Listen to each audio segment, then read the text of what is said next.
Shalom, salam sejahtera buat kita semua. Saya percaya Bapak Ibu tetap semangat, tetap berdoa. Kami ada di sini untuk mempersiapkan ibadah online. Kami percaya mujizat Tuhan masih ada sampai sekarang ini. Selamat beribadah dan Tuhan Yesus memberkati. Shalom semua jemaat yang ada di rumah. Saya percaya kita semua dalam penyertaan dan perlindungan Tuhan. Dan saya juga yakin dan percaya kita semua sudah siap untuk melayani Tuhan, memuji Tuhan, menyenangkan hati Tuhan. Biarlah selama hidup kita mau menyenangkan hati Tuhan. Kita mau naikkan pujian penyembahan kita yang terbaik. Sebab itulah yang Tuhan inginkan dalam kehidupan kita.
satu-satunya juru selamat kami yang hidup. Oleh sebab itu pada saat ini kami siap menari, kami siap melompat, kami siap memuliakan nama Tuhan Yesus, Raja di atas segala raja. Yang siap memuliakan Tuhan, mari sama-sama katakan amin.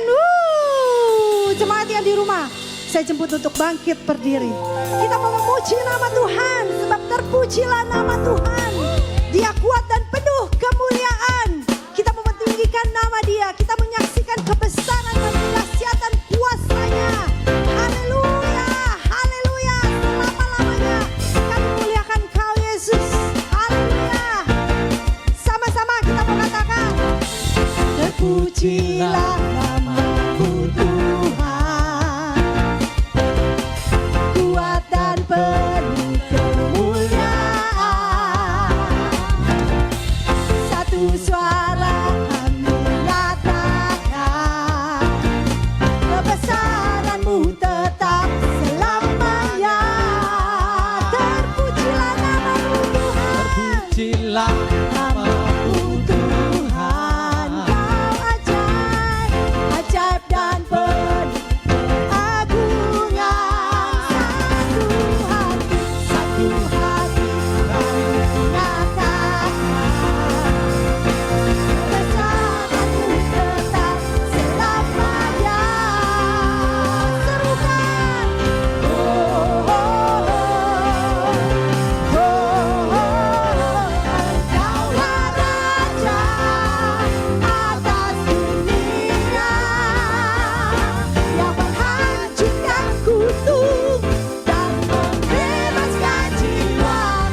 hati dan pikiran kita untuk masuk lebih dalam lagi, menikmati firman Tuhan.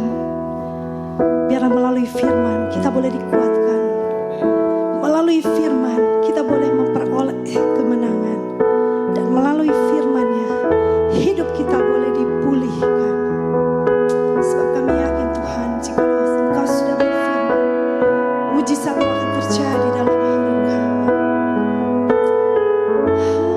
Haleluya. Terima kasih Tuhan, terima kasih. Katakan sama-sama. Ku yakin saat Kau berfirman,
Haleluya, haleluya, puji Tuhan, shalom. Mari kita bersama-sama buka firman di dalam Markus 5 ayat 25 sampai 34. Hari ini saya mau berbicara tentang iman. Mari kita bersama-sama buka Markus 5 ayat 25 sampai 34. Adalah di situ seorang perempuan yang sudah 12 tahun lamanya menderita pendarahan. Telah berulang-ulang diobati oleh berbagai tabib, sehingga telah dihabiskannya semua yang ada padanya. Namun sama sekali tidak ada faedahnya, malah sebaliknya keadaannya makin memburuk. Dia sudah mendengarkan berita-berita tentang Yesus. Maka di tengah-tengah orang banyak itu ia mendekat Yesus dari belakang dan menjama jubahnya. Sebab katanya, asal kujama saja jubahnya, aku akan sembuh. Seketika itu juga berhentilah pendarahannya dan ia merasa bahwa badannya sudah sembuh dari penyakitnya. Pada ketika itu juga Yesus mengetahui bahwa ada tenaga yang keluar dari dirinya. Lalu ia berpaling di tengah-tengah orang banyak dan bertanya, siapa yang menjama jubahku? Murid-muridnya menjawab, engkau melihat bagaimana orang-orang ini berdesak-desakan dekatmu, dan engkau bertanya, siapa yang menjama aku? Lalu ia memandang sekelilingnya untuk melihat siapa yang telah melakukan hal itu. Perempuan itu yang menjadi takut dan gemetar ketika mengetahui apa yang telah terjadi atas dirinya, tampil dan tersungkur di depan Yesus dengan tulus memberitahukan segala sesuatu kepadanya. Maka katanya kepada perempuan itu, hai anakku, imanmu telah menyelamatkan engkau, pergilah dengan selamat dan sembuhlah dari penyakitmu. Haleluya, haleluya. Hari ini saya mau berbicara iman yang mendatangkan pemulihan. Ada 4 hal yang saya ingin sampaikan kepada umat Tuhan hari ini. Pertama, iman yang mendatangkan pemulihan adalah dengar berita tentang Yesus. Kedua, ucapkan kata-kata iman. Dan yang ketiga, mendekat kepada Tuhan Yesus.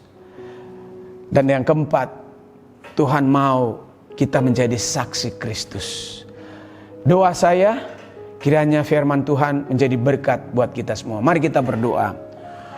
Bapa kami yang di sorga, pencipta langit dan bumi, serta segala isinya, kami menyembah, kami memuliakan Engkau, kami meninggikan Engkau.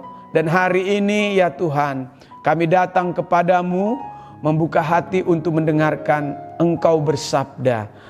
Urapi hambamu, taruh kata-kata hikmat, marifat dan urapan. Biar kami tunduk kepada otoritas kuasa firman. Doa hambamu yang lemah dikuatkan, sakit disembuhkan, yang terikat dibebaskan, dan yang berbeban berat akan menerima pemulihan saat ini. Dalam nama Yesus, hamba berdoa dan mohon urapan Tuhan. Amin. Puji Tuhan, iman yang mendatangkan pemulihan.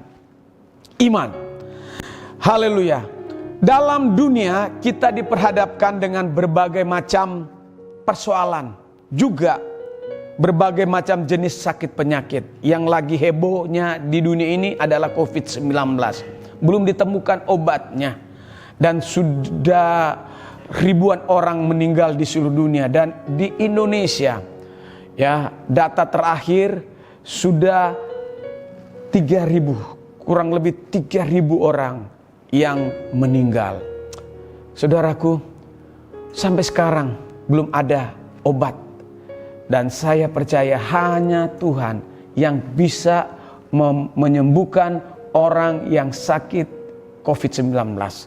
Ya, hanya Tuhan. Karena Tuhan yang mengizinkan COVID-19 itu ada di muka bumi ini dan ada di Indonesia, dan hanya Tuhan juga yang bisa menyembuhkan orang yang menderita. penyakit tersebut. Nah, saudaraku, ada banyak penyakit di dunia ini, ya. Ada juga penyakit darah tinggi, ada juga orang yang menderita TBC, ada juga orang penyakit menderita kanker ginjal, kemudian penyakit demam dan lain sebagainya. Ada banyak orang menderita hari-hari ini. Nah, kekasih dalam Tuhan, apa kunci saudara dan saya jemaat Tuhan ada di rumah saat ini dan yang ada di gereja mengalami mujizat Tuhan, artinya mengalami pemulihan Tuhan, mengalami jamahan Tuhan, mengalami kesembuhan dari Tuhan? Apa kuncinya? Sederhana, iman. Apa Pak Pendeta? Iman yang sejati, ya, adalah iman yang sejati adalah di mana saudara dan saya bergantung penuh hanya kepada Tuhan saja. Saudaraku, ketika saudara dalam keadaan susah, miskin, menderita, dan kita mau bergantung kepada Tuhan Yesus saja, itulah yang disebut iman yang sejati yang bisa memulihkan penyakitmu. Apa yang disebut dengan iman yang sejati? Saudaraku, Yeremia 17 ayat 7 katakan, iman yang sejati yang mendatangkan mujizat, yaitu bergantung penuh kepada Tuhan. Yeremia 17 ayat 7, diberkatilah orang yang mengandalkan Tuhan, yang menaruh harapan kepada Tuhan. Jadi kalau Bapak Ibu menaruh hanya kepada Tuhan saja, harapan kepada Tuhan, masalah apapun, penyakit, ekonomi, keuangan, Tuhan dapat pulihkan. Ya, ini yang menjadi doa-doa kita sehari-hari ini. Tuhan pulihkan bangsa Indonesia dari COVID-19, Tuhan pulihkan dari ekonomi. Dan karena kita lihat dunia ini termasuk Indonesia sedang mengalami kesulitan sangat luar biasa. Orang kalau lagi menderita nggak ada uang, itu gampang marah, gampang tersinggung, ya, gampang meledak. Nah, itu harus dipulihkan. Masalah kesehatan harus dipulihkan, masalah ekonomi harus dipulihkan, masalah keuangan harus dipulihkan. Bagaimana caranya? Iman yang sejati adalah saat kita bergantung penuh kepada Tuhan. Dan firman Tuhan katakan, diberkati saudara dan saya mengandalkan Tuhan. Haleluya. Saudara, Markus 5 ayat 25 sampai 34 yang baru saja kita baca hari ini, bagaimana wanita yang sakit pendarahan ini datang ke berbagai macam tabib dan berobat 12 tahun. Saudaraku, bukan pendek, bukan singkat, tapi lama. Ya, kita 1 bulan saja sakit, luar biasa kita menderita rasanya. Ini 12 tahun lamanya. Dan Alkitab katakan dia sudah pergi ke berbagai macam dokter, tabib. Mungkin kalau ada rumah sakit terkenal, dia sudah datang ke sana dengan harapan dia sembuh, tapi tidak mengalami kesembuhan. Dia mungkin sudah ke dukun, dia sudah pergi konsultasi kepada orang pintar, tapi juga tidak ada tanda-tanda untuk sembuh. Nah, wanita malang ini satu waktu dia mendengar bahwa Yesus akan lewat, timbul pengharapan untuk wanita malang ini disembuhkan. Nah, saudara, apa kunci wanita yang mengalami penderitaan selama 12 tahun ini sembuh? Ya, pertama, dengar berita tentang Yesus. Wanita ini mendengar tentang Yesus melakukan mujizat. Dia sudah dengar bagaimana Yesus melakukan mujizat pertama, menolong sepasang suami istri baru memulai berumah tangga. Dalam pesta, Tuhan Yesus mengubah air tawar menjadi air anggur yang manis. Dan berbagai macam kesembuhan Tuhan Yesus lakukan setelah itu, bahkan membangkitkan orang mati, Lazarus yang sudah mati dibangkitkan, dan banyak lagi mujizat yang Tuhan Yesus lakukan. Wanita malang ini yang menderita 12 tahun sakit pendarahan, dia dengar berita tentang Yesus. Dia mendengar tentang Yesus telah melakukan banyak mujizat, menolong orang-orang. Mendengar firman, timbul iman. Saudaraku, penting sekali kita untuk membaca Alkitab. Dari situ kita akan timbul iman kita. Saudaraku, saya memasuki bulan Juli ini, ya, saya sudah baca, sudah lewat Kidung Agung. Sekarang masuk Yesaya. Di bulan Juli ini saya akan mulai membaca kitab Yesaya. Bapak Ibu serta saudara sekalian, iman timbul dari pendengaran akan firman. Roma 10 ayat 17 katakan, mari kita lihat sama-sama. Roma 10 ayat 17. Jadi iman timbul dari pendengaran, dan pendengaran oleh firman Kristus. Kita dengar khotbah pendeta di gereja, di KKA, di kedukaan, di KKR, kita timbul iman. Ya. Jadi iman timbul dari pendengaran, dan pendengaran oleh firman Kristus. Waktu kita membaca firman, mungkin ada istri, ada anak-anak, saat pemimpin rumah tangga menjadi imam, membaca Alkitab, didengar oleh istri, didengar oleh anak-anak. Kalau ada pembantu, mereka dengar. Kata-kata firman ini, waktu dia dengar, timbul iman. Jadi kunci mengalami mujizat adalah ketika kita mendengar. Ya, wanita ini mengalami mujizat ketika dia mendengar tentang Yesus. Kata-kata dalam Alkitab ini berkuasa. Kunci kita mengalami mujizat ketika kita membaca firman. Saya membaca firman mulai dari Januari, sekarang sudah masuk Yesaya. Karena saya tahu waktu saya baca firman timbul iman. Bapak Ibu serta saudara sekalian, kalau kita melihat pemulihan di negara ini terjadi, kita baca firman. Ya. Iman timbul dari pendengaran akan firman. Saya harap bapak-bapak di rumah, kalau baca Alkitab, baca firman dengan kuat, dengan keras, sehingga istri, anak-anak dengar. Jika kita selalu membaca dan mendengarkan firman, kita dimampukan untuk menghadapi cobaan dan tantangan berat yang sekarang ini kita alami. Krisis ekonomi berat. Saudara, mengapa iman kita mati? Karena di mana-mana kita dengar kematian. Dengar berita meninggal karena COVID bertambah. Yang positif COVID bertambah. Mendengar kata-kata yang negatif ini, kita menjadi lemah. Ya.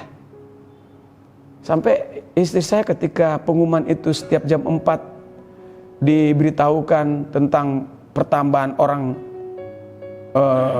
positif COVID dan meninggal, dia nggak mau lihat.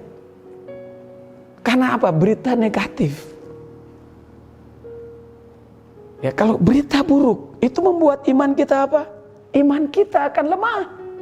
Dan banyak orang Kristen mengalami imannya mati. Kenapa? Mendengarkan berita yang buruk.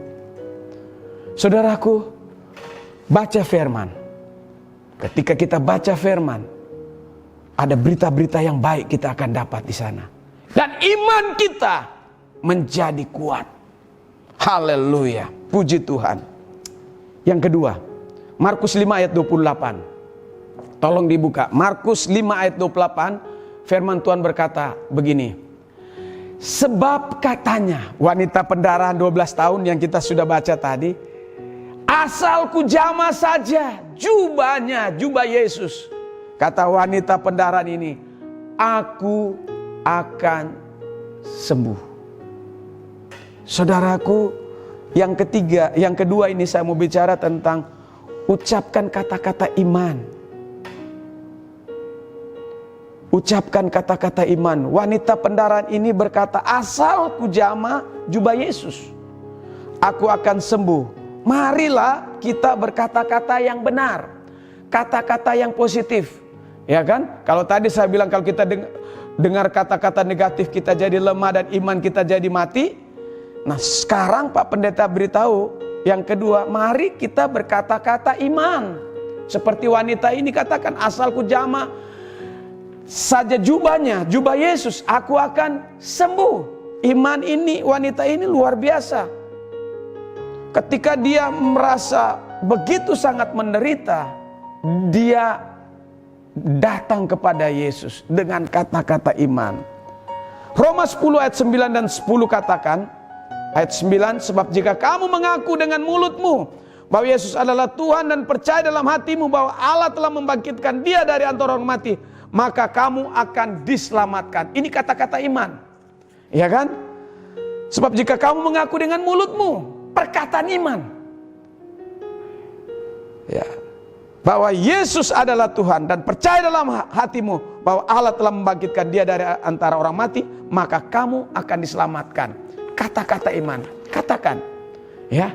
Ayat 10, karena dengan hati orang percaya dibenarkan dan dengan mulut orang mengaku diselamatkan.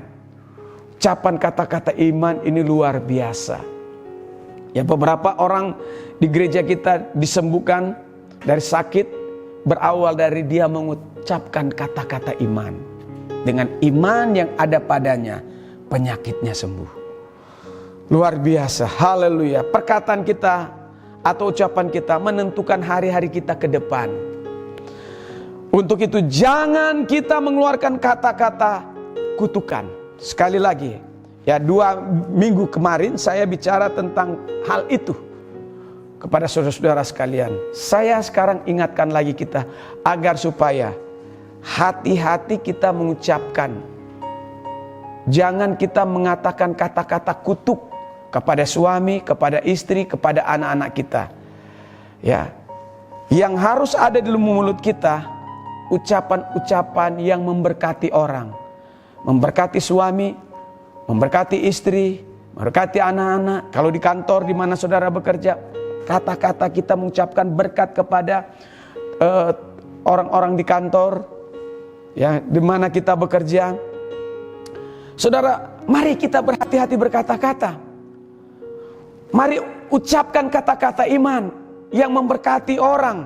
Karena apa yang kita ucapkan itu akan terjadi. Kata-kata iman, kalau kita bicara yang positif, kita bicara tentang sembuh, maka sembuh. Kalau kita katakan ekonomi kita akan dipulihkan, akan terjadi pemulihan di saat krisis yang luar biasa hari-hari ini. Ucapkan kata-kata iman. Yang ketiga, ya, ayat 27. Kita lihat sama-sama ayat 27.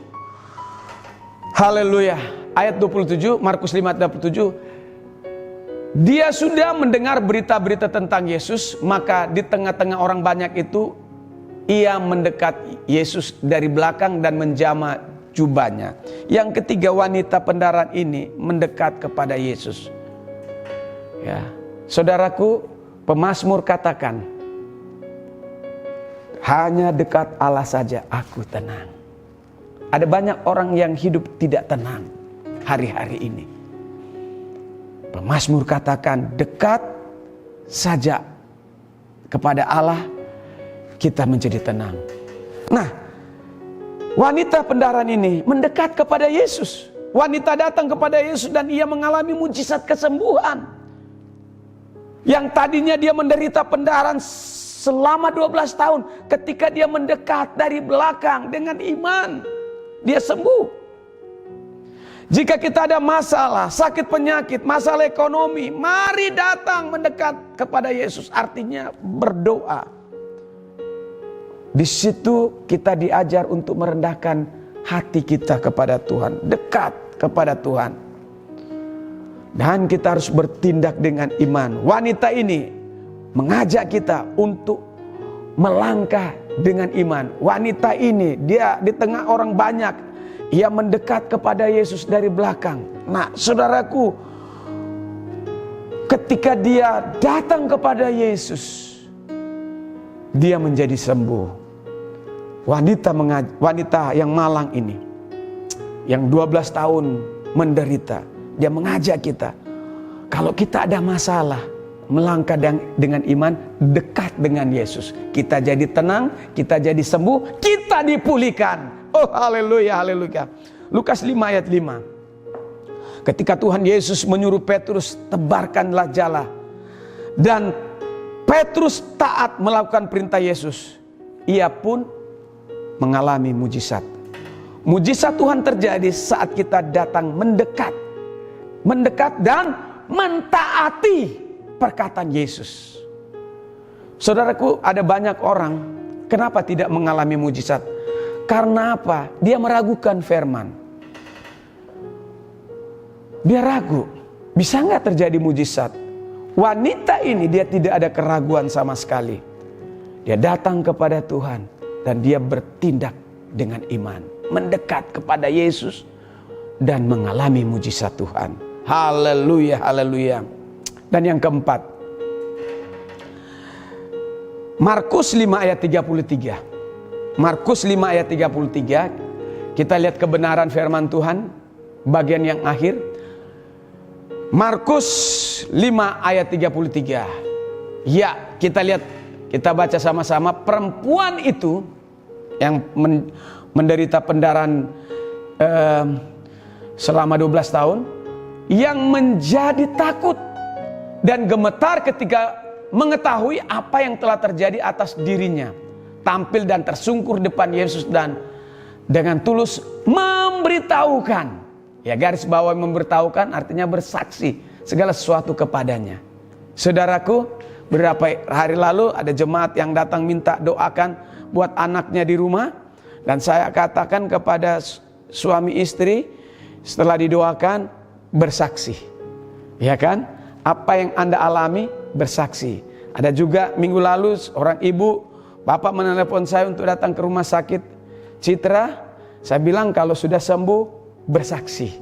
Haleluya. Wanita ini memberitahukan segala sesuatu kepadanya, bahwa yang tadinya dia sakit menderita 12 tahun, dia sudah berobat kemana-mana, tidak ada kesembuhan. Tapi ketika dia datang mendekat kepada Yesus dengan iman, asalku jamah jubah Yesus, ujung jubahnya, aku sembuh. Dan benar-benar saat dia mendekati kepada Yesus, dia sembuh. Dan Tuhan memberitahukan bahwa wanita ini luar biasa. Dia beritahukan segala sesuatu kepada Yesus, bahwa tadinya dia sakit, sekarang sembuh. Dan orang-orang lain juga tahu bahwa yang tadinya menderita pendarahan 12 tahun, dia sembuh. Hari ini saya mau beritahukan kepada kita, kalau kita mengalami pemulihan, mengalami kesembuhan, bersaksi. Ya, Tuhan senang ketika Tuhan dipermuliakan. Haleluya, haleluya. Jika kita mengalami kesembuhan, mari kita kabarkan kemana-mana, bersaksi. Jika kita mengalami pertolongan Tuhan, pemulihan ekonomi keuangan, setelah Tuhan tolong, bersaksi. Kalau Bapak Ibu mengalami pelepasan dari kuasa kegelapan, bersaksi. Amin. Haleluya. Kalau Tuhan, saudara dan saya mengalami pertolongan Tuhan apa saja, bersaksi. Ya. Kalau ketika saudara bisnis waktu lalu mungkin rugi terus, ketika saudara mendapat untung, bersaksi. Haleluya. Kabarkan berita baik, sehingga orang lain juga akan mendapatkan berkat melalui kesaksian Bapak Ibu, dan nama Tuhan Yesus dimuliakan. Apa tujuan Tuhan Yesus menyuruh kita bersaksi? Pertama, karena Tuhan kita berkuasa melakukan perkara-perkara yang besar. Saudaraku, wanita ini sudah pergi berobat kemana-mana tapi tidak sembuh. Tapi ketika berjumpa dengan Yesus, Tuhan Yesus melakukan suatu perkara yang besar. Saudaraku, kalau saudara mengalami perjumpaan dengan Tuhan, pemulihan datang dari Tuhan, bersaksi. Kalau saudara mengalami pertolongan Tuhan di bidang keuangan, ekonomi, bersaksi. Haleluya. Yang kedua, supaya orang percaya kepada Yesus. Ini penting. Kesaksianmu membuat orang lain yang tadinya tidak percaya Yesus, dia percaya Yesus. Sehingga yang tadinya tidak punya pengharapan, dia memiliki pengharapan. Haleluya. Haleluya. Tuhan Yesus memberkati kita semua. Amin. Mari kita berdoa. Haleluya. Kita tunduk kepala, kita satu dalam doa. Bapa di sorga, pagi ini hamba-Mu telah menyampaikan iman yang mendatangkan pemulihan. Hamba sudah menyampaikan 4 hal. Dengar berita tentang Yesus. Ucapkan kata-kata iman. Lalu bila ada masalah mendekat kepada Yesus. Dan setelah mengalami mujizat bersaksi tentang Kristus. Hari ini hamba berdoa. Bila ada jemaat yang saat ini sakit, di dalam nama Yesus Tuhan pulihkan. Bila ada jemaat yang saat ini sedang mengalami kesulitan keuangan, di dalam nama Yesus Tuhan berkati keuangan. Hamba berdoa juga karena COVID-19 ada banyak orang-orang yang di PHK. Hamba berdoa di dalam nama Yesus. Biar Tuhan berikan pekerjaan yang baru sesuai dengan bidangnya. Tuhan Yesus, ketika kami ada masalah, biar kami mendekat kepada Yesus. Berdoa. Bergantung penuh kepada Tuhan. Dan kami percaya, kami akan melihat mujizat Tuhan. Di dalam nama Yesus, hamba sudah berdoa. Amin. Tuhan Yesus memberkati. Kita sudah dengarkan firman, saatnya kita akan masuk di dalam perjamuan kudus. Hari ini kita memperingati tentang penderitaan Yesus di Kalvari. Tuhan Yesus telah mati dan berkorban untuk kita. Ya, dia telah mati dan bangkit untuk menebus dosa kita. Hari ini kita bersama-sama diperintahkan oleh Tuhan untuk memperingati akan kesengsaraannya. Saudaraku, perjamuan kudus ini terbuka untuk kita semua yang sudah lahir baru, yang sudah bertobat, yang sudah dibaptis. Ambil tubuh dan darah Tuhan. Sebab di sana ada berkat.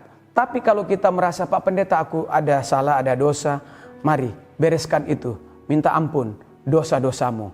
Dan ketika kita minta ampun dosa-dosa kita beres, maka kita dilayakan untuk mengambil tubuh dan darah Tuhan. Sehingga di dalamnya akan ada berkat, akan ada mujizat, akan ada pertolongan buat kita. Ya, kita harus imani di dalam perjamuan kudus ini, dalam roti dan air anggur ini, saat kita memperingati kematian Tuhan Yesus, kita akan diberkati oleh Tuhan.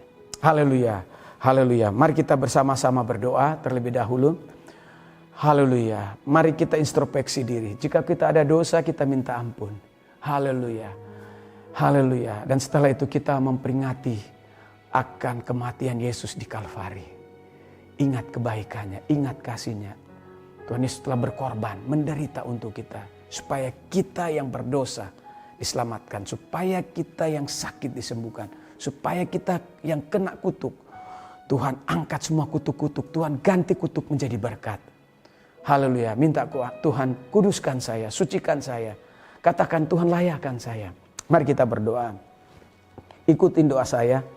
Jadikan doa saya menjadi doa Bapak Ibu serta saudara sekalian. Bapa kami di sorga yang kami kenal dalam nama Yesus. Hari ini kami mau memperingati kematian Yesus di Kalvari. Karena ini perintah Tuhan. Kami percaya dalam roti dan air anggur ini. Ketika kami makan tubuh Tuhan dan minum air anggur ini. Yang berbicara tentang tubuh yang dihancurkan. Yang berbicara tentang darah-Mu yang telah tertumpah. Ketika kami makan dan minum. Yang sakit Tuhan sembuhkan. Yang lemah Tuhan kuatkan. Yang terikat Tuhan bebaskan. Yang berbeban berat. Dalam nama Yesus Tuhan lepaskan. Kuduskan roti yang berbicara tubuh-Mu yang dihancurkan untuk dosa-dosa kami. Kuduskan air anggur yang berbicara tentang darah-Mu yang tertumpah untuk kami. Dalam nama Yesus kami sudah berdoa dan mohon berkat. Amin. Sebab apa yang telah kuteruskan kepadamu telah aku terima dari Tuhan, yaitu bahwa Tuhan Yesus pada malam waktu diserahkan mengambil roti, angkat tinggi-tinggi roti dan sesudah itu ia mengucap syukur atasnya.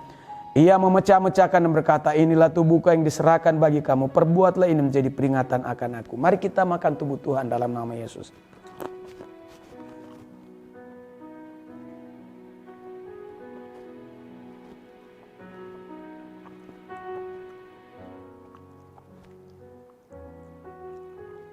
Demikian juga ia mengambil cawan. Sudah makan lalu berkata, cawan ini adalah perjanjian baru yang dimeteraikan oleh darahku. Perbuatlah ini setiap kali kamu meminumnya, menjadi peringatan akan aku. Mari kita minum di dalam nama Yesus. Mari kita mengucap syukur kepada Tuhan.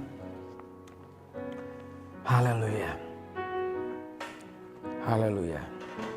Darahnya amat kuasa, sucikan dari dosa, lepaskan segala susah, darahnya tebus saya. Dalam nama Tuhan Yesus kami sudah berdoa dan mengucap syukur. Amin.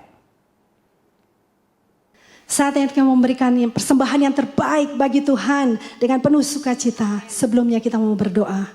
Kami bersyukur dan bersyukur Tuhan buat segala kebaikan-Mu, buat segala penyertaan-Mu, perlindungan-Mu dalam hidup kami. Saat ini kami memberikan yang terbaik untuk pekerjaan-Mu Tuhan. Biar Tuhan berkati kami semua.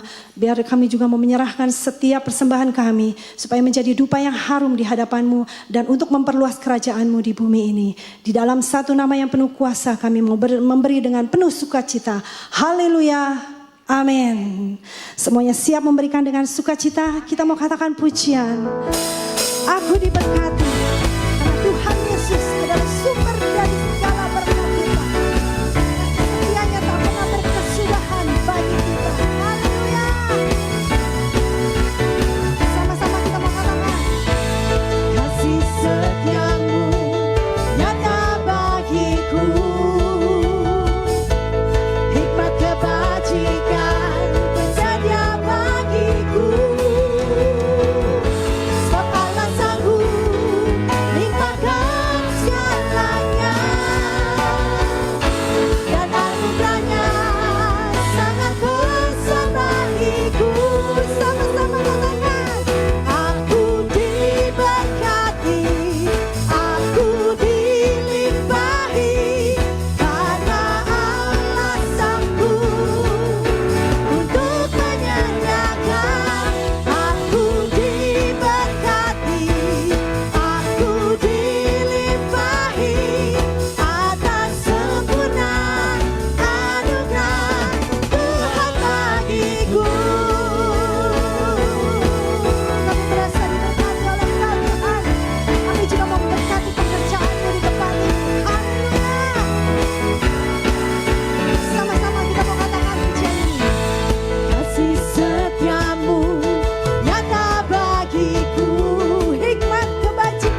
Haleluya. Rolling. 3, 2, 1. Kekasih dalam Tuhan, biji mata Tuhan selesai Kristus, mari kita bangkit berdiri dan saatnya kita terima berkat. Haleluya, haleluya.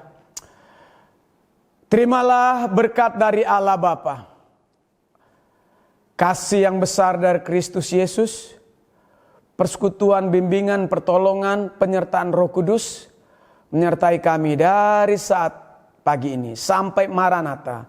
Kristus Yesus Tuhan datang untuk kedua kali. Kiranya Engkau ya Tuhan memberkati kami berlimpah-limpah.